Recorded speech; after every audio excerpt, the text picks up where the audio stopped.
ఫిలిప్పి 2వ అధ్యాయం. అందుచేత క్రీస్తులో ప్రోత్సాహం ఏమైనా, ప్రేమ, ఓదార్పు ఏమైనా, దేవుని ఆత్మతో సహవాసం ఏమైనా, వాత్సల్యం, కనికరం ఏమైనా ఉంటే నా ఆనందాన్ని పూర్తి చేయండి. ఎలాగంటే మనసులో, ప్రేమలో, హృదయభావంలో, ఉద్దేశంలో సమైక్యత కలిగి ఉండండి. కక్షతేత గాని వట్టి డంబం చేత గాని ఏమీ చేయకండి. దానికి బదులు మీలో ప్రతి ఒక్కరూ తనకంటే ఇతరులు ఎక్కువ వారని వినయంతో ఎంచండి. మీలో ప్రతి ఒక్కరూ సొంత విషయాలు చూచుకోవడం మాత్రమే కాకుండా ఇతరుల విషయాలు కూడా చూడండి. క్రీస్తు యేసుకు ఉన్న ఈ మనసు మీరు కలిగి ఉండండి. ఆయన దేవుని స్వరూపి అయి ఉండి కూడా దేవునితో సమానతను పట్టుకోవలసిన విషయం అనుకోలేదు. కానీ ఆయన తనను ఏమీ లేనివాడిలాగా చేసుకొని సేవకుని స్వరూపం ధరించి మనుషుల పోలికతో జన్మించాడు. మనిషి రూపంతో కనిపించినప్పుడు తనను తాను తగ్గించుకొని మరణం పొందడానికి, శిలువ మరణం పొందడానికి కూడా విధేయుడయ్యాడు. ఈ కారణం చేత దేవుడు ఆయనను ఎంతో ఉన్నతంగా హెచ్చించాడు. అన్ని పేరుల కంటే పై పేరు ఆయనకి ఇచ్చాడు.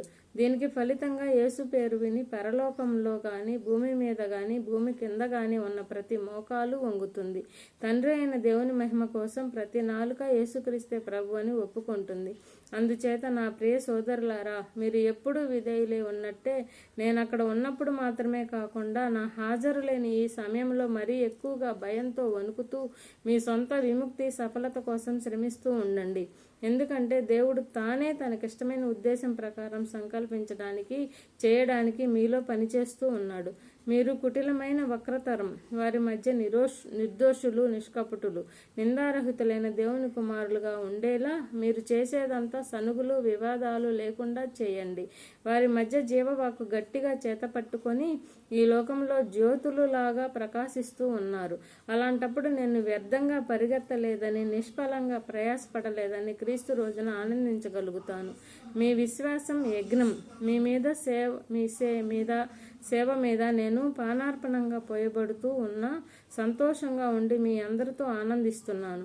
ఆ కారణం చేతే మీరు కూడా సంతోషంగా ఉండి నాతో ఆనందించండి.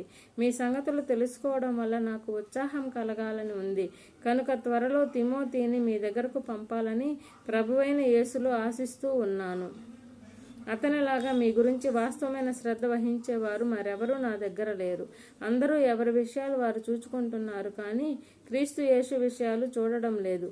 తిమోతి యోగ్యత రుజువైందని, తండ్రితో కొడుకులాగా అతడు శుభవార్త ప్రచారంలో నాతో సేవ చేశాడని మీకు తెలుసు. అందుచేత నాకు సంభవించబోయేదేమిటో తెలిసిన వెంటనే అతన్ని పంపాలని నా ఆశ. నేను కూడా త్వరలో వస్తానని ప్రభువులో నాకు నమ్మకం ఉంది. మీరు పంపినవాడు నా సోదరుడు, జత పనివాడు, సాటి యోధుడు, నాకు సేవ చేసినవాడు అయిన ఎపఫ్రోదితస్ను తిరిగి మీ దగ్గరకు పంపడం అవసరం అనుకున్నాను. ఎందుకంటే మిమ్మల్ని అందరినీ చూడడానికి అతడికి చాలా ఆశ ఉంది. తనకు జబ్బు చేసిన సంగతి మీరు విన్నందుచేత అతడు చాలా విచారపడ్డాడు. అతడు జబ్బుతో చావు బ్రతుకులలో ఉన్నాడు, నిజమే. కానీ దేవుడు అతని మీద జాలి చూపాడు. అతని మీద మాత్రమే కాక నాకు దుఃఖం వెంట దుఃఖం కలగకుండా నా మీద కూడా జాలి చూపాడు. కనుక మీరు అతన్ని మళ్ళీ చూచి సంతోషించేలా, తద్వారా నా దుఃఖం తగ్గేలా అతన్ని ఆతురతతో పంపాను. క్రీస్తు సేవ కోసం అతడు చనిపోయే స్థితికి వచ్చాడు. మీరు నాకు ఏ సేవ చేయలేకపోయారో ఆ సేవ చేయడానికి తన ప్రాణాన్ని అపాయంలో పెట్టాడు. కాబట్టి పూర్ణానందంలో ప్రభువులో అతన్ని స్వీకరించండి. అలాంటి వారిని గౌరవంతో చూడండి.